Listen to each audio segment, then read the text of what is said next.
Welcome back, my friends. I hope everyone is doing great.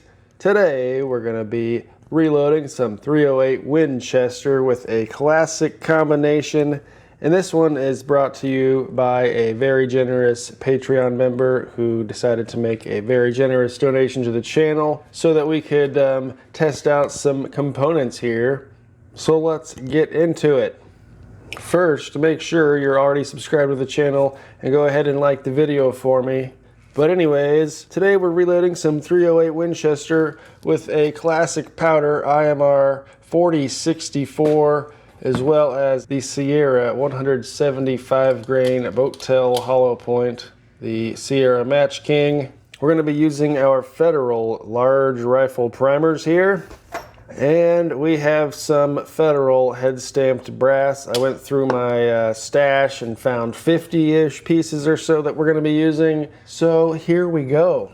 Here's a nice close-up of our IMR 4064. You can see it's a very long extruded stick powder.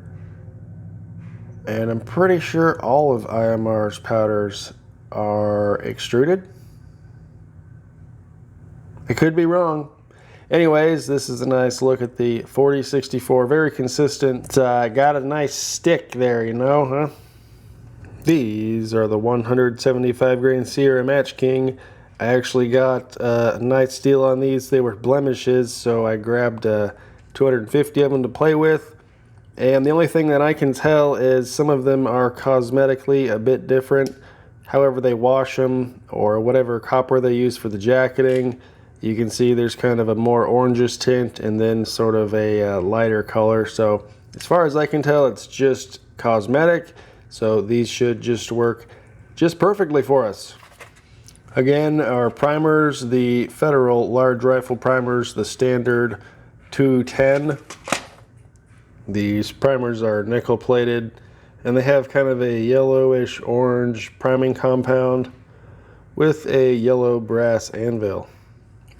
So this load, this combination, it's been around since the dawn of time. As most of you have probably already tested them on your own, you've already heard about them. This is what Federal uses, or so I've heard, this is what Federal uses for their gold medal match ammo. They have a 168 grain and the 175 grain Sierra Match Kings for their gold medal match ammo. But anyways, trying to find load data for this is not difficult. However, if you gather it from all the sources you can, there's some weird conflicting stuff going on. So, you know, Hornady, they always have the lowest, slowest, most safe lawyer-friendly data. They start you out at 35.3 grains and only max out at 41.7. Whereas if you see Hodgdon, which owns IMR, so they're the source to go to for them. They start you out at 41.5, which is only 0.2 lower than Hornady's max, but then they go all the way up to 45.6 grains, which is a compressed load. And then when you open up your Lee manual, you notice that they copied the Hodgdon website just verbatim, and there you go.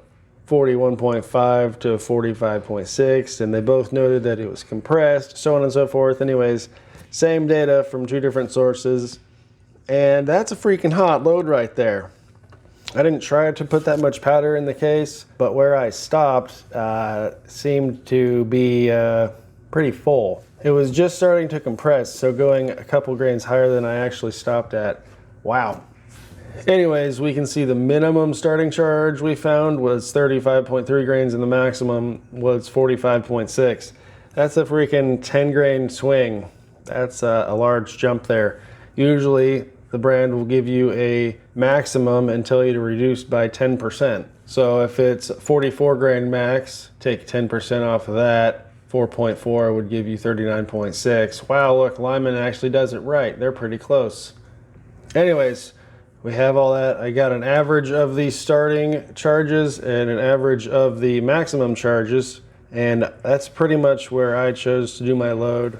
So what did I actually pick to test? I made a maximum of 43 grains and I wanted to start at 40.5 grains. Nice and low and work up on my own because I've actually never shot the gun I used for this. So anyways, I've already been to the range. Let's get into the target and the data. How about that fun stuff? Yeah? Okay, great. So we'll get on with the ciders and warming up and whatever. These were not the first shots of the day, but the first ones with this load. And I was just seeing where they were going to impact. As you can see, we're almost 3 inches high at 100 yards. And again, this was 41.5 grains of 4064 with the nickel brass I was mentioning earlier. 5 shots went into 1.41 inches. Ew.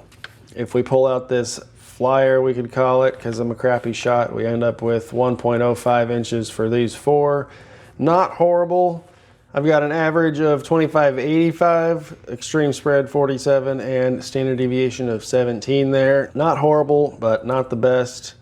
We can clearly do better, I believe, but we'll note the velocity 25.85. And Federal's ammo, if you were to buy the gold medal match or whatever that everyone tries to clone, they quote you at 2,600 feet per second at the muzzle. And I don't know if that's a 24-inch barrel or a 30-inch or a 16-inch or what, but I'm using a 22-inch barrel, and I'm at 25.85 already, and we're not quite at the maximum charge. I'm just using a cider load here. So we're going to at least exceed that Federal load as far as I can see. So anyways, after I was sighting in, remember I was 3 inches high. Well, I turned the scope the wrong direction, so I went even higher. And this is the pattern we made way up here on the target above me. So we ended up with a 1.5 inch spread. 40.5 grains gave us 25.32 average velocity, extreme spread of 17, and a standard deviation of 5 feet per second. Yeehaw, dang girl. That's pretty good right there. It's probably a fluke, but single digit SDs on the very first load, I'll tell you what, I'll take it. Anyways, yeah, not a great group. If we pulled that out, this is still 1.5 inches, so not much better. There's no flyers for me to blame. Anyways, moving on to 41 grains. So here's 41 grains. There's 5 shots here. They went into 1.28 inches from here to here. If we pull out the flyer, we have 4 shots into 0.57 inches right there. So there's a 1/2 inch group at 100 yards. Average velocity 25.54, extreme spread of 36, and standard deviation of 13 feet per second. So we can see that we're approaching something that might be accurate. Who knows? I'm probably jumping over nodes. Anyways, moving on to 41.5 grains, which was the same as our sighting charges. So holy crap, folks, I think we found us a load. 41.5 grains, average velocity 25.83. Not quite the 2,600 that Federal tells you they could use for their ammo, but there's 5 shots there in 0.5 inches, right there, all touching. We have this one guy barely sneaking out. Here's my point of aim. Here's the impact there, 1/2 inch group. Again, with a standard deviation of 6 feet per second, pretty stinking good, and I'm not that great a shot, so this is probably a fluke. But again, if we remember from the ciders, that velocity was 25.86 or something like that, so very, very close with the same powder charge, giving us those nice standard deviations there. After 41.5, we bump up to 42 grains. Here we have a 1.3 inch group, 1, 2, 3, 4, 5 shots there. If we take out the furthest one, 4 shots went into 1 inch. Not super great, but you know, not horrible either. 26.21 average velocity, extreme spread of 39, 14 feet standard deviation, not horrible. Chugging right along to 42.5 grains. 3 shots there. There's a 5th one there into 0.93 inches. Velocity 26.57 for your average. Spread of 19 and standard deviation 7 feet per second. If we pull out that farther shot, we have 4 into 0.65. Woohoo. And lastly, kicking it up to 43 grains. We're at 26.83 average velocity there. We are now surpassing the Federal loads, or we have for an entire grain now. But again, with the single digit deviations there of 7, extreme spread of 17, 1.15 inches, not too bad. I think if we pull out that one, it's still right about an inch, or if not identical. So about an inch there at 43 grains. And I think our average is probably about an inch for all 6 of these groups. So it was about, I don't know, 75 degrees out, pretty much no wind. And there we have it. Pretty nice day at the range, roughly an inch overall, but I'm gonna go ahead, we're gonna test this guy again right here. See if we can at least duplicate the velocity data, and maybe see if I can shoot well enough, see what we can do there to try and replicate that. Anyways, I would call that a success. I've still got some powder left. Still got, you know, 3/4 of this pound to play with. Still have a couple hundred bullets to play around with. And you know, we've got some primers to play with here at the dummy round compound.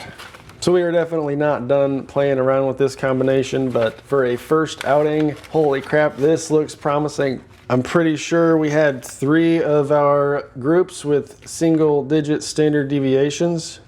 Actually, 1, 2, 3, 4 out of the 6 groups had single-digit deviations. The other was 13 and 14. So, wow, probably an average for all the 6 groups. Standard deviation would be like 10. So that's pretty incredible as well. We can take a quick peek at the brass, but you see on the far left what looks like primer cratering. That looks to be just a trademark of the specific gun I'm shooting out of. You can see as we go to the right, our last charge there, the same amount of primer cratering, and the primers are just as flat as they were throughout every single charge. So that seems to be like a characteristic of the gun, not so much indicative of, wow, there's lots of pressure here. We can see there's no marks from the bolt face, nothing, none of the extractors or anything being dented into the case head there. So we weren't over pressure. Recoil was very manageable. It was not bad at all, actually, so quite enjoyable to shoot. The brass, look how clean it is. Wow, it looks like we had a nice full burn from our powder. Yeah, good stuff there. This one case, I have a little strike there, so I noted that I had seated it a little short on accident, and that was one of the groups where we still had a single-digit deviation, so that didn't seem to affect it too much. And again, nice clean burned powder. Not a lot of excess soot left over. Don't even need to tumble these. I'm just going to resize them and we're going to try again. How about that? So anyways, guys, I appreciate you hanging out and watching. Also, super thanks to the very generous Patreon member once again for helping fund this project. We're not done yet. We're going to keep fine-tuning, playing around with our seating depth and all that fun stuff, jumping around with our powder charge by smaller increments. I was just trying to cover a broad range, and it looked like we found a couple places that we can play with. So we're going to keep going. I'm going to have to pick up some more freaking powder because these are shooting really well, and that was a lot of fun. So if you guys enjoy this sort of content, make sure to like the video and subscribe to the channel if you're not already. You too can help support the channel over on Patreon and request your own projects that we can test and share data with. But remember, this is my gun and these are my results, so you should test everything on your own. Anyways, we appreciate you hanging out and we will see you in the next video. Have a good one.